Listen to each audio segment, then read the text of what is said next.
열왕기상 2장은 다윗이 죽을 날이 임박함에라고 시작을 하고 있습니다. 곧 죽음이 다가오고 있다라는 거죠. 11절에 이렇게 보면 다윗이 이제 죽잖아요. 왕이 된 지 40년이라 헤브론에서 7년 동안 다스렸고 예루살렘에서 13년 동안 다스렸더라. 다윗은 하나님 은혜로 말미암아 왕이 되었고 40년 동안 그 왕의 통치를 다 하고 이제 생명을 이제 하나님께 부름을 받은 거죠. 그러나 여러분, 다윗은 죽었지만 또 죽는 게 아니잖아요. 그죠? 하나님 안에서 살아있는 자가 된 거예요. 시편 이제 16편 다윗이 이제 지은 시인데 이런 표현을 써요. 그러므로 내 마음이 기쁘고 내 영도 즐거워하며 내 육체도 안전히 살리니 이는 주께서 내 영혼을 수월에 버리지 아니하시며 주의 거룩한 자로 썩지 않게 하실 것이미로다. 죽음 이후에 다윗은 다시 살아난다는 걸 알았고 영혼이 썩지 아니하는 부활의 몸을 입는다는 것을 믿음으로 봤어요. 이건 이제 썩지 아니하는 몸을 입는다는 것은 예수 그리스도가 재림하실 때까지를 이제 보고 하는 거예요. 신학적으로 이거를 다 정리했다라는 것보다 장차 자신이 부활한 몸을 입는다는 것까지 다 알고 있었다라는 거잖아요. 그래 여러분, 우리가 죽음으로 끝나면 참 아쉽다라고 생각할 수 있지만 다윗은 이 땅에 있는 동안 자기의 삶을 다 하고 살았고 그리고 죽음 이후에 그 영광스러움을 맞이하는 자리로 갔다. 이렇게 우리 믿음의 사람들이 정리를 해야 되겠죠. 이게 너무 은혜스러운 또 이야기입니다. 다윗은 그 죽음이 임박해오자 솔로몬에게 유언을 해요. 여러 말로 유언을 하는데 이제 2절에 보니까 이런 이야기를 합니다. 내가 이제 세상 모든 사람이 가는 길로 가게 되었노니 이제 다른 사람들처럼 나도 죽는다라는 거예요. 그러면서 솔로몬에게 요구하는 게 뭐냐면 너는 힘써 대장부가 되라. 이렇게 권면하고 있습니다. 힘써 대장부가 된다라는 것은 단순히 육체적으로 힘이 강한 남자가 되라는 게 아니라 하나님의 뜻을 따르는 용기 있는 사람이 되라는 거예요. 용기 있게, 소신 있게. 우리 이제 또 보면 남자답게 이런 표현을 쓰잖아요. 그건 뭐 남자만을 말하는 게 아니라 용기와 소신, 이런 의미를 담고 있는 거예요. 하나님의 뜻을 따르는 그런 용기 있는 사람이 되어야 된다는 거죠. 지금 솔로몬이 왕으로 책봉을 받는 나이가 학자들의 말에 의하면 약 한 14세에서 15세 정도 되었다고 이야기를 해요. 지식도 경험도 많이 부족한 나이잖아요. 그 왕 옆에 어머니를 앉히는 거 보면 아직 어리다라는 걸 우리가 알 수 있죠. 내부적으로는 이 솔로몬 이의 형들이 6명이나 있어요. 다윗의 10번째 아들이니까. 그리고 이제 반역자들이 있죠. 아도니아, 요압, 아비아달 같은 그런 반역 세력들, 또 시므이 이런 사람들도 있죠. 그리고 외부적으로는 블레셋, 애굽, 아람 이런 나라들이 어떻게 끊임없이 이스라엘을 쳐들어오려고 하는 그런 위협들이 있어요. 이스라엘은 약 그때 인구가 한 500만 명 정도 되었다고 하니까 이들의 인구를 이끌어가야 되잖아요. 지도자로서 경제, 정치, 외교, 문화, 어떤 사회 전반적인 영역을 끌고 가야 돼요. 쉬운 일이 아니죠. 14살에 15살 정도는 이 아이가, 지금 여러분 우리 중학교 2학년 3학년 아이가 나라를 끌고 간다고 생각해 보세요. 매우 어려운 일이에요. 이게 우리 일이라고 생각하면 매우 두려운 일이죠. 갑자기 혼자 됐다고 생각해 보세요. 나 혼자 모든 걸 다 해야 돼요. 아직 어린데, 경험이 없는데. 그러니까 이 모든 상황을 뚫고 가려면 어떻게 해요? 가장 자신 안에 있는 큰 적이 이겨내야 돼요. 그건 뭘까요? 두려움. 그래서 이스라엘 백성들이 처음 가나안 땅에 들어가게 될 때도 그 모세가 여호수아에게 줬던 말이 계속 얘기잖아요. 마음을 강하게 하라, 그죠? 두려워하지 말고 마음을 강하게 하라. 이런 말을 하잖아요. 그러니까 다윗이 솔로몬에게 그 이야기 하는 거예요. 다른 언어의 표현으로. 힘써 대장부가 되라. 그러니까 두렵지만, 너무 어렵지만, 경험이 작지만, 어떻게 하는 거예요? 소신 있고 용기 있게 왕으로서 역할을 해나가라는 거예요. 여러분, 우리가 어떤 일을 해나갈 때 소신 있게 해나간다는 게 쉬운 게 아니에요. 수많은 저항이 있거든요. 막 힘으로 눌러요. 어린 게 뭘 하냐고. 왜 네 맘대로 하냐고. 굉장히 힘을 누릅니다. 그러면 여러분, 우리가 거기에서 어떻게 해요? 기가 죽잖아요. 이게 하나님의 뜻이면, 이게 하나님 안에서 맞는 것이라면 어떻게 돼요? 소신 있게 하는 거예요. 그 다윗이 디모데에게 내 연소함을 없이 여기지 못하게 하라고 하잖아요. 그러니까 그 마음의 배경에는 어떻게 해요? 어리다고 기죽지 말라는 거예요. 난 어리다고 못한다. 난 나이 먹어서 못한다. 너무 이게 우리가 이런 사고에 젖어 있어요. 이 산지를 내게 주소서 갈렙이 말했던 것처럼 어떻게 해요? 나는 연약하고 나는 나이가 늙었지만 난 경험이 너무 부족하지만 내 안에 계신 주님이 하실 줄 믿고 내가 일을 해보겠습니다. 이런 마음의 자세가 너무 중요한 거죠. 사람에게 끌려가지 않고 상황에 끌려가지 않고 말씀이 나를 이끌어가야 되죠. 하나님이 나를 이끌어가게 하는 거예요. 그래서 여러분 3절의 말씀을 하는 거예요. 힘써 대장부가 되고 하면서 뭐라고 해요? 내 하나님 여호와의 명령을 지켜 그 길로 행하여 라고 이야기하고 있어요. 그러면 안전해요. 말씀 붙잡고 가면 되는 거예요. 어떻게 해야 되죠? 무엇이 최선인가요? 뭘 선택해야 된가요? 너무 많이 순간에 기로에 서잖아요. 근데 여러분, 우리에게 너무 이 지혜를 주시기에 위해서 하나님이 너무 소중한 걸 주셨죠. 그건 뭐예요? 말씀이에요, 말씀. 그리고 지금 우리는 신약시대 안에 너무 좋은 게 뭐냐면 성경의 말씀이고요. 성령 하나님이 우리 안에 계시다라는 거예요. 근데 이 성경책이 있고 성령님이 내 안에 있는데 뭐가 문제예요? 그죠? 항상 이 말씀에 붙잡혀야 된다. 성령에 붙들려야 된다라는 거죠.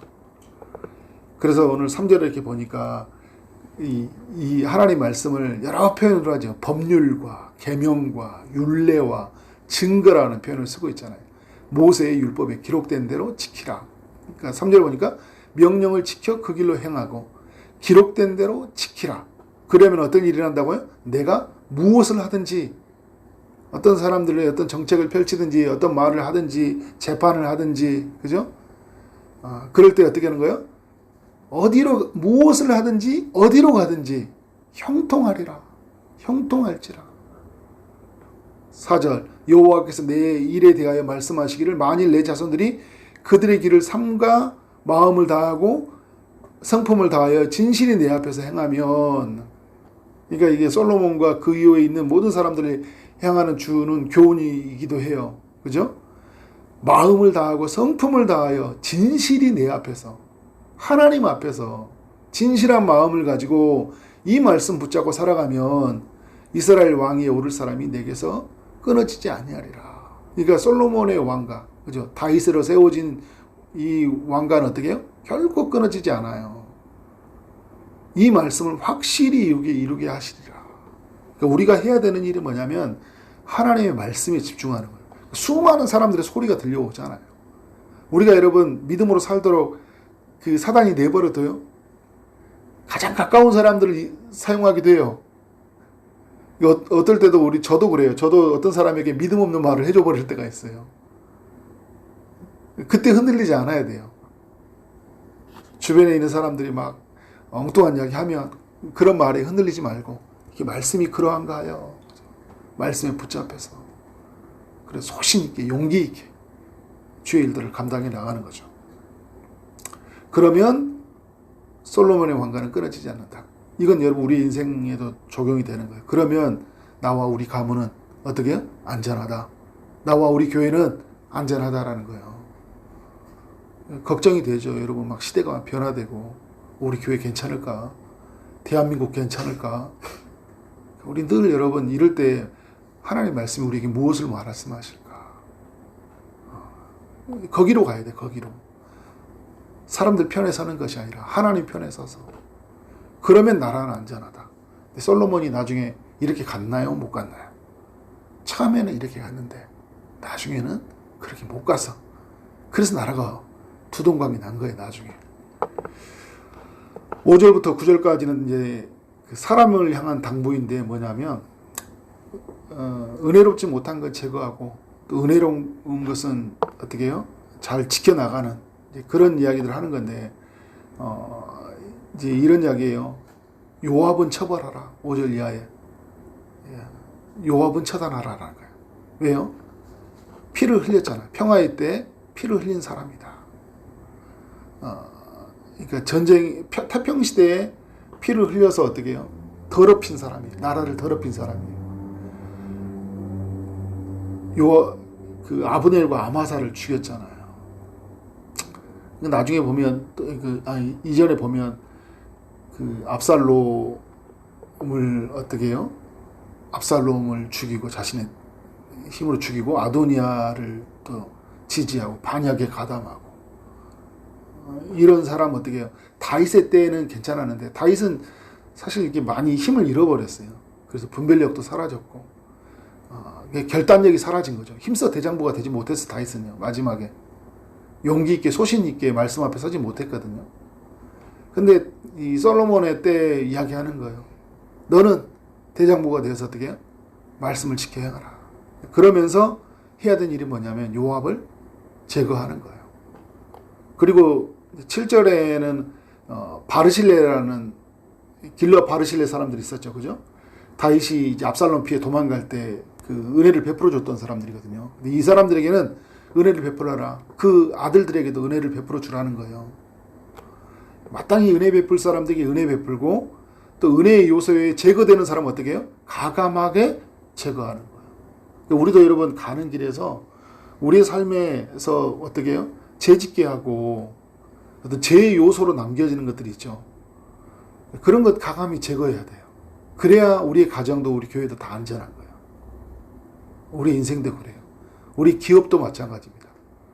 근데 은혜되지 못하는 걸 계속 붙잡고 있으면 그게 꼭 문제가 돼요. 요압을 남겨두면 이제 또 어떻게 또 다른 피가 흘리는 거예요. 또 다른 피가 흘려요. 그는 항상 하나님보다 앞선 사람이에요. 이 사람 때문에 어떻게 그르칠 수 있잖아요. 이게 사람뿐만 아니라 상황도 그럴 수 있다는 거예요.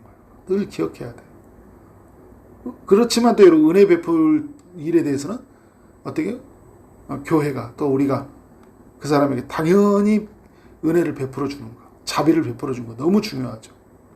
8절 9절에는 누구를 처단하라고 이야기해요? 시므이.